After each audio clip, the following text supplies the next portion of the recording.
Hi, everybody. It's Beth Rolls. I'm excited to talk to you again.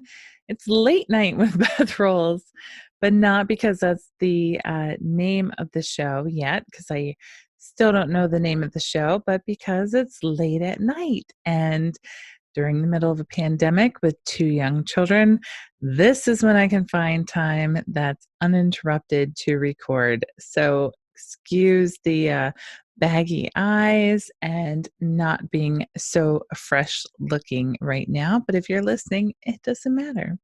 Today, we're going to talk about how to monetize your gifts because you want to make money, honey. And I want to give you what I know about making money with what you do best. Because I think that a lot of people who start out in business get really confused about what will actually make them money. And then they end up pivoting several times until they settle into something. So let's talk about it now. If you're new in your business or ready to rebrand or to pivot yourself, maybe this will help you. So, my name is Beth Rules. I'm a parent and relationship coach and a digital marketing manager. I help you deeply understand who you are so that you can create the relationships and the business that you love. So, let's get into it. So, when we talk about monetizing our gifts, I think that so many people start out in business thinking of their bringing, I think we talked about this a little bit last time, but they're bringing that employee mindset with them. So you're thinking that being smart, being really good at what you do, creating cool stuff, and knowing a lot is going to bring you the money. So when I started in conscious parenting coaching, I thought, oh my God, I'm an expert at this. I've read every single book. I know so much. I can help so many people. It's going to bring me a lot of money because I'm really good at it. Because as an engineer, that's what brought me a lot of money, was being really good at it and continuing to get promotions and being recognized for my skills and just the way I took care of business and handled things. Um, when you are new in business, you need to change your mindset a little bit. You need to go from this employee mindset to boss mindset. And what you really need to go to, and what I talk about in my book, Putting You in Business, is to an alchemist mindset. And if you know what an alchemist is, it's what is it really? So really, in my mind, it was a way for people a long time ago to talk about spiritual transformation, actually. The ability to go from very ego-based, childhood wounding, protective, self-centered kind of mode that a lot of people are in, to kind of shed all those attachments and identifications with what we have and what we do and everything that is to do with the ego, to let all that go and then really understand who we are at our core and tap into all our gifts and our strengths and realize that we're all one and help each other and yada, yada, yada. But the way they talked about it was turning lead into gold. So taking an element and completely transforming it into a new element. I think it was by removing a couple or three protons. I have to go back to the science for this. I'm not good at remembering these little details sometimes. So what you're doing for people, whether you sell a service or a product, is you are being an alchemist for them. You are turning something in their life that's lead right now, maybe even a little bit lead, into some form of gold. You're going to help them melt down what's happening, purify it, and then bring them to that gold place. Basically, you're resolving problems. So, what you need to do to monetize your gifts is to first think about what problems can you solve? What do you know how to solve? And really what I think helps is to look at what problems you solved in your own life. I've got my book back there, The Authentic Wife, because I saved my marriage. Now I help people set up an online business because I've done that many times over now. Um, you need to think about what you have solved and what came easily to you, and we talked last time about your superpowers and your gifts, your soul truth, those things that come really easily to you that you've carried with you through all your jobs. There's a kind of problem that you like solving too. You know you do. You're really good at it. There's something that you do over and over again, and people come to you for, and you may not even realize that this is your superpower, but there's something that you do really, really well. Yeah. So, what problems can you solve really, really well? And another thing that you need to think about, and this is something I learned very recently. If you read Pat Flynn's book, Will It Fly? He teaches you how to validate an idea.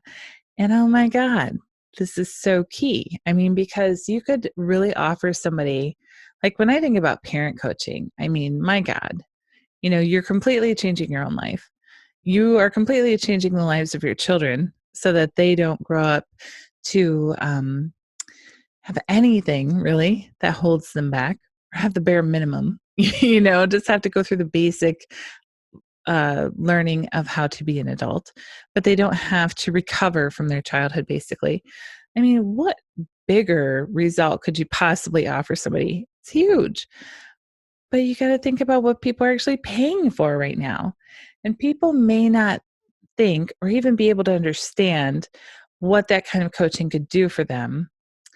But their immediate problem is getting their child to behave differently. So they may pay for a solution that gets their child to behave differently. When I look at my marriage and relationship coaching, I don't think, again, that people will pay for this what is actually a miracle of becoming authentic and doing what you want and knowing how to relate from an unwounded place. I mean, it's so beautiful. But what they will pay for is how to stop fighting with their husband so that they're not modeling this kind of relationship to their children, or how to make their husband behave better, or if you're the man, how to get your wife to get in bed with you more often. You have to think about what problems they're seeing. What will they actually pay for? If you look, I just was breaking down some stuff today for a checklist I'm making for my brand book clients. I don't think you can read these, but we talk about like 4 different kinds of problems. First of all, their survival needs, but then their external problems, like what is on the outside that they need to fix, what's on the inside that they need to fix, and then like what is a philosophical problem, which is from Donald Miller's book, Building a Story Brand. So, what problems can you solve?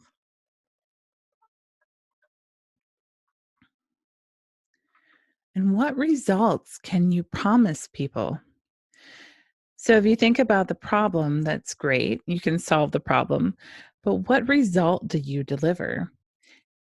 And to really think about the results that they want, you need to tie it to a survival need. This is also from Building a Story Brand, but I've seen it done several places in various forms. So, in order to get people to part with their money, you need to tie what you offer to something that relates to their survival. And there's 7 things, 7 basic survival needs. The first one is conserving financial resources. Can you help them save money? Like Walmart, do they say save money, live better? Can you help them conserve time? Can you help them save time? Time to do what they really love, time to spend with their family, time to if you're in business, like what I do with my clients, I free up their time so that they can do what they love, which is usually coaching, by doing a lot of the business stuff that they don't really want to do. And it's not really in their zone of genius. And you help them build social networks. So, in order to survive, we need to be connected to a tribe, because if you think way back a long, long time ago, if we were just walking around solo, we would never make it. There wasn't a Walmart with a bunch of groceries.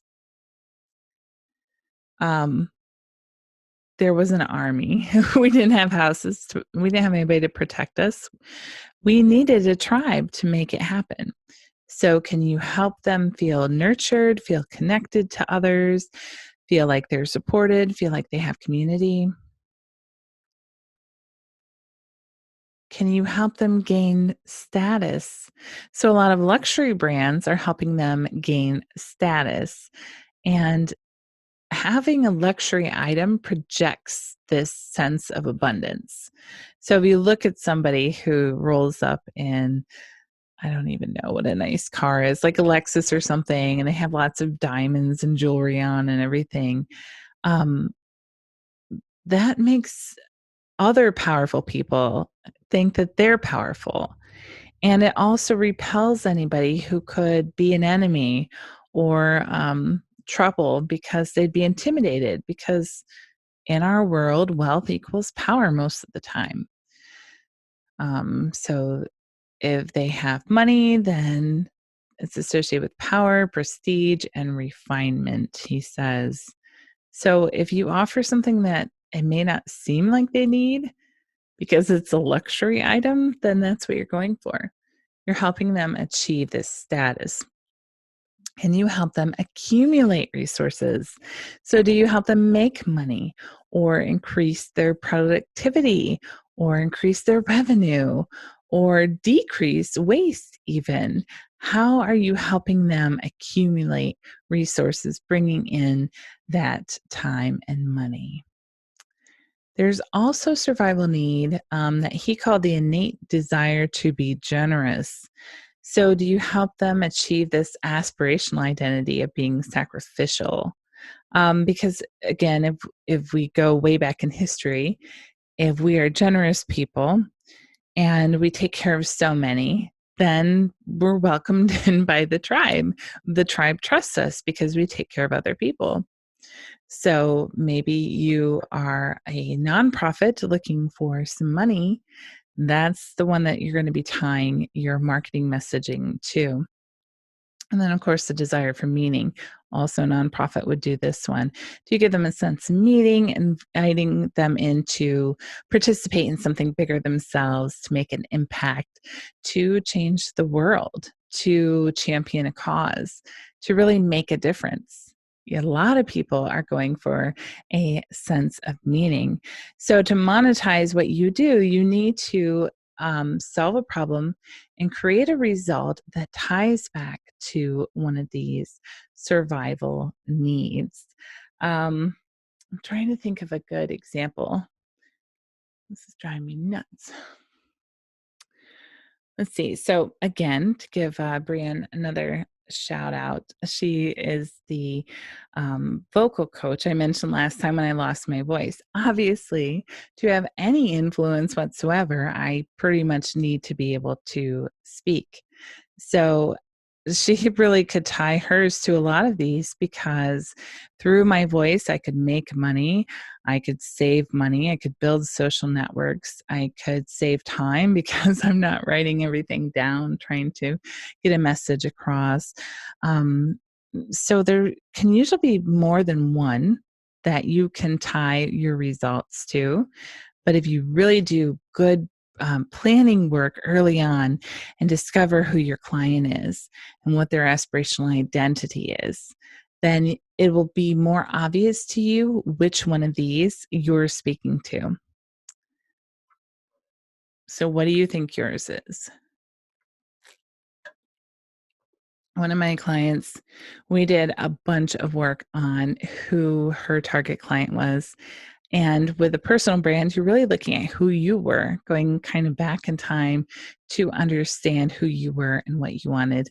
And for her, it was so clear that they wanted to make an impact, that they were, kind of at that midlife point where they were wondering what kind of mark they're going to leave on the world.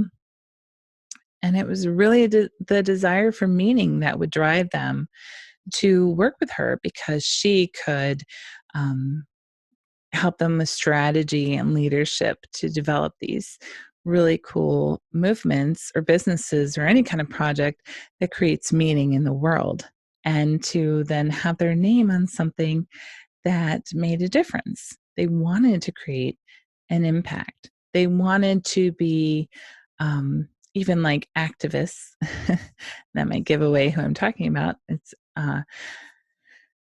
It's so important for you to really deeply understand who your people are, what they most want to be, even if they aren't there yet, because that way you can like laser focus all your marketing to the right places to help them, um, and pull them in first of all, but then to help them with the problems that they have.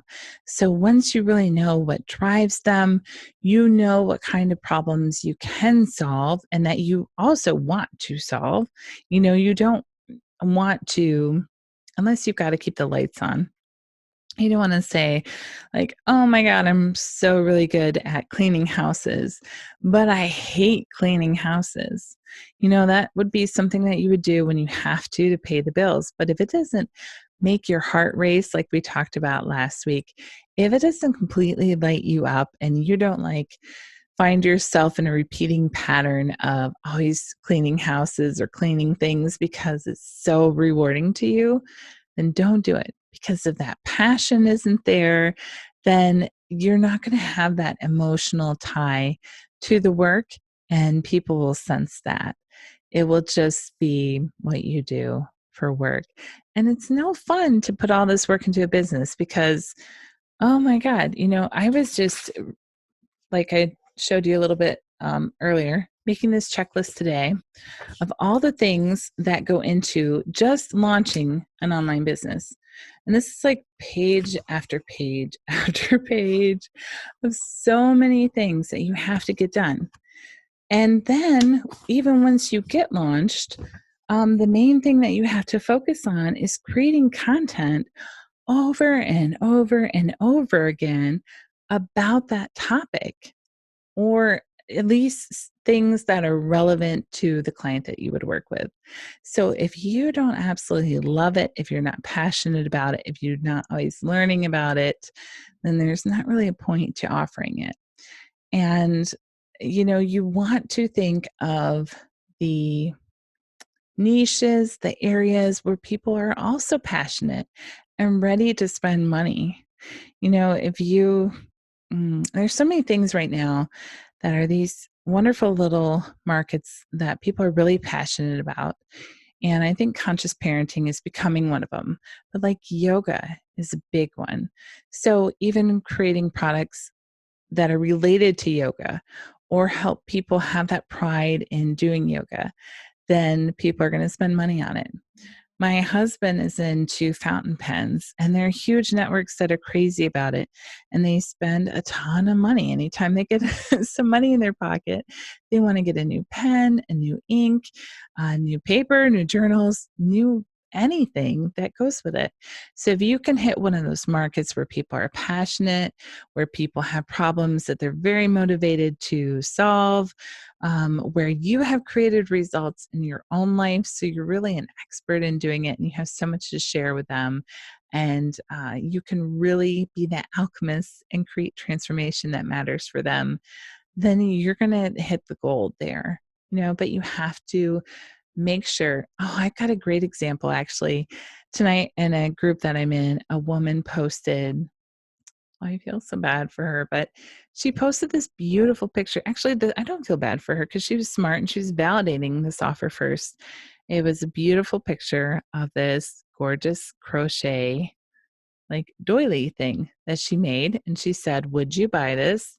It would take me about 10 hours to make it. So I'd sell it for about $150. So no, I mean, I'm sure with the right marketing, she could maybe get some sales of that. But unfortunately, it's not something that's in style right now. It doesn't really solve a problem. It's purely like an aesthetic kind of thing. It's not even a luxury piece at that. She's not um like an artist who's making a name for themselves, who somebody would want a piece of their work. It's beautiful. She's so talented. It's a gorgeous piece, but people aren't going to part with their money for that.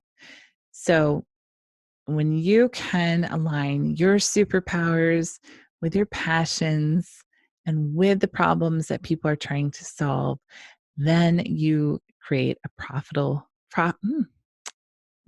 not a profitable business where people are ready to part with their money and exchange it for the value that you provide, and you'll be able to create a sustainable business.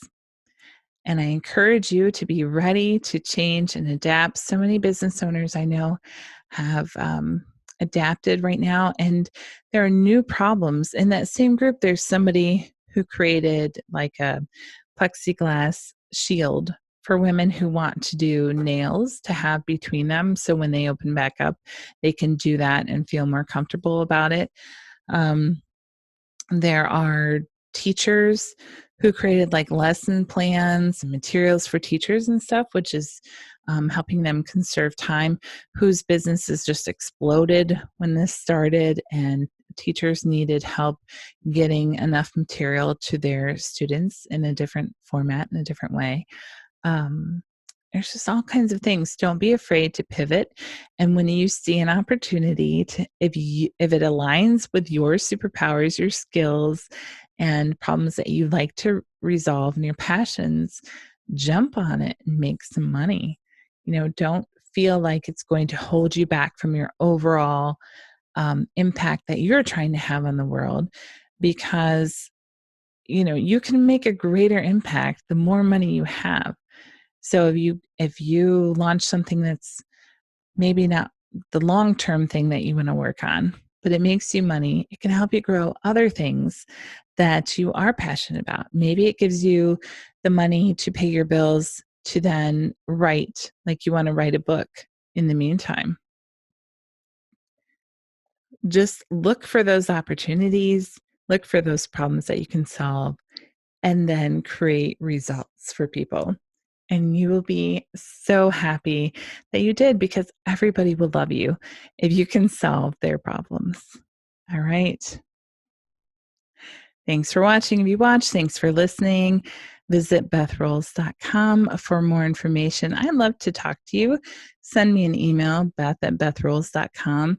If you have any questions about this or anything else you've seen me talk about, and let me know in the comments how this helped you and what changes you're making in your business due to what we're going through right now, or just in general. I'd love to hear about how you're moving forward.